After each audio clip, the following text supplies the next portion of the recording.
కొంతమంది సోషల్ మీడియాలో నా పట్ల, నా కుటుంబం పట్ల, నా కూతుర్ల పట్ల అసభ్యమైనటువంటి పోస్టింగ్లు పెట్టారు, అసభ్యకరమైన మాటలు మాట్లాడారు.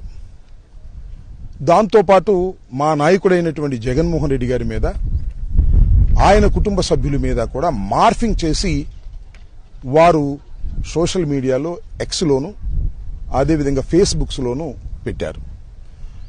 దీని మీద నేను 5 కంప్లైంట్స్ని విడివిడిగా పట్టాపురం పోలీస్ స్టేషన్లో 19/11/24 ఇవ్వటం జరిగింది.